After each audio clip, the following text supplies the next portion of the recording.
إن الحمد لله نحمده ونستعينه ونستغفره ونعوذ بالله من شرور أنفسنا ومن سيئات أعمالنا من يهده الله فلا مضل له ومن يضلل فلا هادي له أشهد أن لا إله إلا الله وحده لا شريك له وأشهد أن محمدا عبده ورسوله صلى الله عليه وسلم. عباد الله اتقوا الله. قال الله في كتابه المجيد بعد أعوذ بالله من الشيطان الرجيم بسم الله الرحمن الرحيم. يا أيها الذين آمنوا اتقوا الله حق تقاته ولا تموتن إلا وأنتم مسلمون. صدق الله العظيم. We have reached it to the second Jumu'ah in this holy month of Ramadan, and we pray that Allah accepts our fasting and our reciting of the Holy Qur'an and our sujood and our ruku and all of our prayers in this blessed month. As we stand in Tarawih prayers, listening to these long recitations of the Holy Qur'an, it is a great opportunity for many of us. Very rarely do we get this opportunity to listen to such long passages of the Qur'an being read in one vigil, one standing like this. And what can really dawn upon us is the majesty of the Qur'an and the sheer weight and size of the Qur'an. We should feel that, we should have that feeling as if we are looking upon this ocean before us, which can never truly be, the bottom of which can never truly be reached, even if we try to swim deep into it. And yet at the same time, we are encouraged to make that effort and go into that ocean and try to get whatever insight we can implemented in our lives. But now, this month is indeed a month for striving for that quantity and to spend those long hours in recitation and to try and make that count, to make all the 13 fasts and to make as much of the Tarawih prayers as we can and to recite as much Qur'an as we can. But it's important to remember that with this quantity, we should not forget the quality of our interaction with the Holy Qur'an and with the message. And we should remember that the quality is sometimes even more important. And the quality with which we recite the Qur'an and give our attention to the Qur'an and reflect upon the Qur'an, that has a huge impact. Many of you will no doubt be familiar with the story of Bilal radiallahu anhu. He was a slave in Makkah who started listening to the Prophet, peace be upon him, sallallahu alayhi wasallam. And for his Islam, his owner, Umayyah, chief of the tribe Jummah, he began to torture Bilal. He would take him out in the middle of the day under the burning sun and would place a boulder upon his stomach. And he would keep Bilal there, threatening him that he would not be able to leave until he started believing again in the pagan gods Allah and Al-Uzza. And what's interesting about this incredible story is Bilal remained firm, and it is reported that he kept shouting Ahad, Ahad, one. And all they had to say was that one word, i.e. one God. There was only one person worthy of worship. He didn't feel the need he didn't elaborate on, he didn't recite passages of the Quran, he didn't give a full lecture to his master. He just said that one word, Ahad.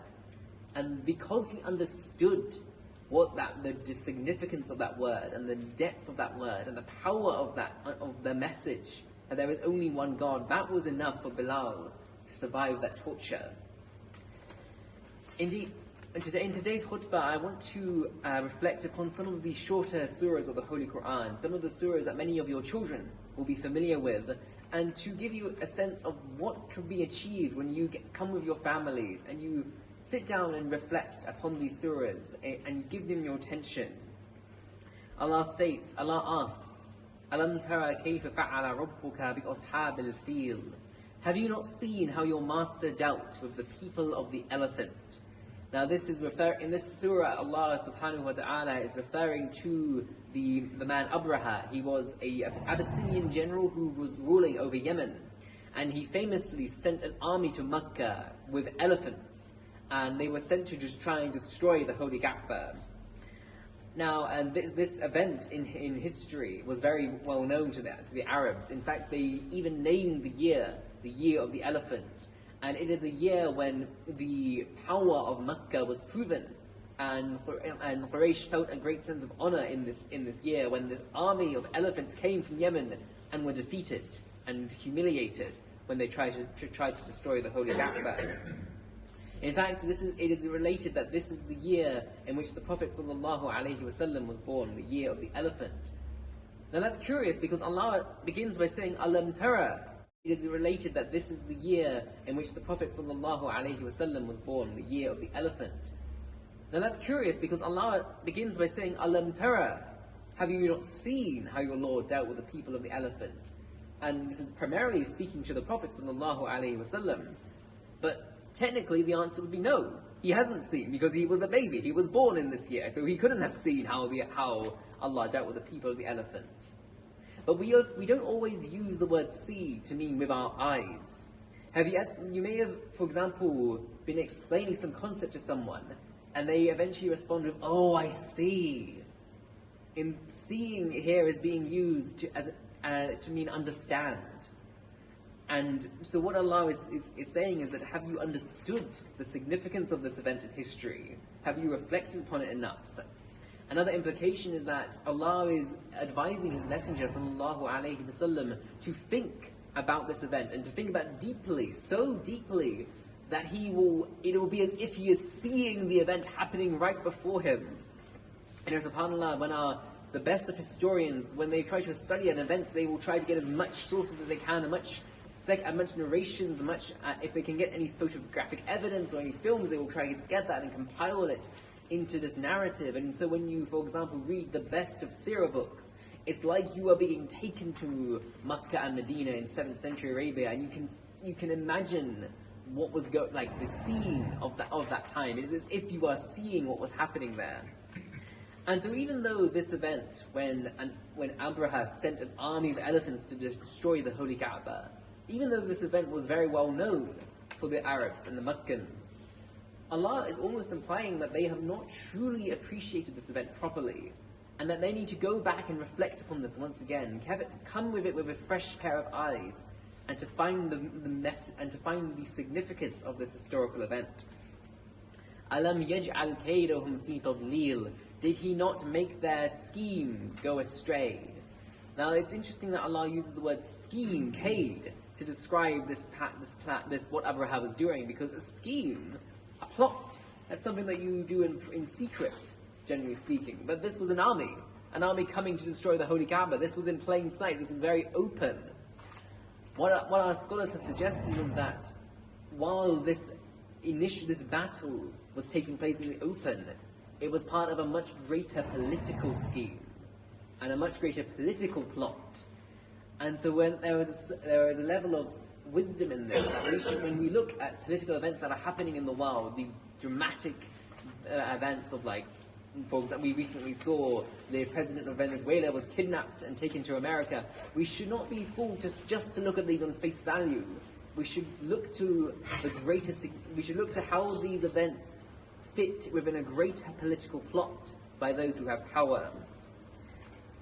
And then Allah says, Alam yaj'al kaydahum fi tadlil fa'arsala alayhim Alam tara kayfa fa'ala rabbuka bi ashabil fil alam yaj'al kaydahum fi tadlil fa'arsala alayhim tayran ababil tarmihim bihijaratin min sijil faja'alahum ka'asfin ma'kul.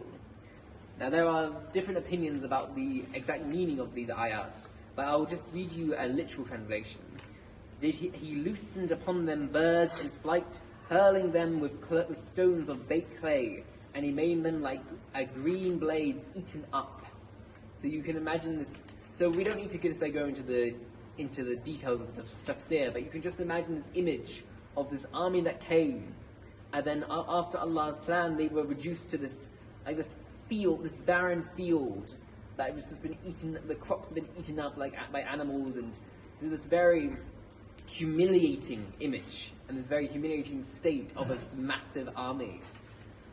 And one of the most important lessons of this is that even though this event, Quraysh feel a lot of honor in this event, this is when they were saved, this is when their power was proven in Arabia, and when they earned and was reinforced in Arabia. It was actually Allah who defeated Abraha and his massive army, and He stopped their scheme. and He gave them that honor. And so the very next surah in the Holy Quran says, لِإِيلَا فِي Quraysh, for the security of the Quraysh. It's as if all of that previous surah is being summarized in this next surah, in that first ayah of that next surah. All of that was for the security of the Quraysh.